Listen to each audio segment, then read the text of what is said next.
हैं हमारी।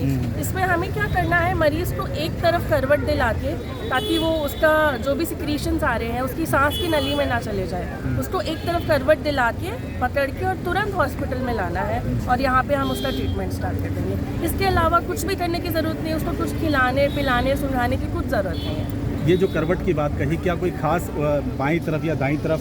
Left side पे हम यूजुअली लेटाते हैं, उल्टे साइड की तरफ? हाँ, उल्टे हाथ की तरफ करवट दिला के उसको लेटाइए।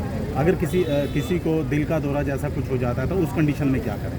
दिल के दौरे में भी आपको तुरंत हॉस्पिटल लाना है, क्योंकि उसमें हम हॉस्पिटल उसका मेडिकल ट्रीटमेंट ही चलेगा। उस दौरान कुछ खास एहतियात रखने वाली बातें मैं पूछना चाह रहा हूँ। ट्रीटमेंट तो डॉक्टर ही उसको करेंगे। कम से कम हिलाइए, उसको इधर उधर चलाइए फिराइए मत, उसको बिठा दीजिए आराम से, खिलाइए पिलाइए मत और तुरंत उसको हॉस्पिटल लाया जाएगा। कुछ दुर्घटनाएं ऐसी होती हैं जिसमें ब्लीडिंग काफ़ी होती है, क्या उस दौरान कुछ एहतियात बरती जा सकती हैं? अगर ब्लीडिंग आपको दिख रही है, पेशेंट की बहुत ज़्यादा प्रोफ्यूज ब्लीडिंग हो रही है, तो आपके पास कोई भी साफ कपड़ा अवेलेबल है जो आपके पास, तुरंत उस पर बस प्रेशर लगाना है और ब्लीडिंग को तब तक कंट्रोल करना है जब तक वो हॉस्पिटल नहीं पहुंच जाता है। तब तक के लिए बस उस पर प्रेशर लगाए रखोगे तो वो सफिशिएंट है, दैट्स मोर देन इनफ। कुछ मामले आते हैं, अब हम गांव की तरफ चल जाते हैं, शहरों में अक्सर तो सांप काटने जैसे मामले भी आते हैं। हाँ, तो उस दौरान भी कई तरह से कुछ ऐसे अपनाया जाता है जो कहीं ना कहीं खतरनाक साबित होता है, उस दौरान क्या करें?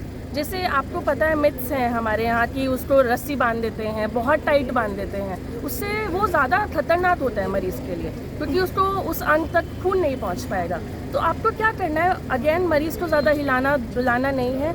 जैसे कि फ्रैक्चर में हम क्या करते हैं, मरीज़ की टांग या हाथ के साथ कोई लकड़ी या कोई सपोर्ट लगा के या न्यूज़पेपर का रोल बना के सपोर्ट लगा के उसको हल्का सा पट्टी से या किसी कपड़े से बांध देते हैं। तो सांप काटने के केस में भी आपको ऐसा ही करना है, जहाँ पे भी सांप काटा है उस हिस्से को कम से कम हिलाना है और एक कोई भी सख्त या कोई चीज़ स्ट्रेट चीज़ रख के उसको सपोर्ट देके आप तुरंत हॉस्पिटल लाना है आपको, क्योंकि सांप काटने का इलाज सिर्फ और सिर्फ एंटी स्नेक वेनम है जो आपको हॉस्पिटल में ही अवेलेबल मिल पाएगा और कोई इलाज नहीं है इसका। जी, किसी सपेरे और किसी झाड़ू फूंक से बचें? नहीं, हाँ जी, प्लीज़ बचिए, क्योंकि ये सिर्फ मिथ्स हैं, ये ट्रीटमेंट नहीं है, इसका कोई स्टैटिस्टिक्स नहीं है हमारे पास कि प्रूव करता है, मतलब कुछ असर करती हैं ये चीज़ें या नहीं करती। जी, बहुत बहुत धन्यवाद। स्नेक वेनम ही इसका इलाज। जी, बहुत बहुत धन्यवाद। उम्मीद करते हैं कि दर्शकों को इसका काफ़ी लाभ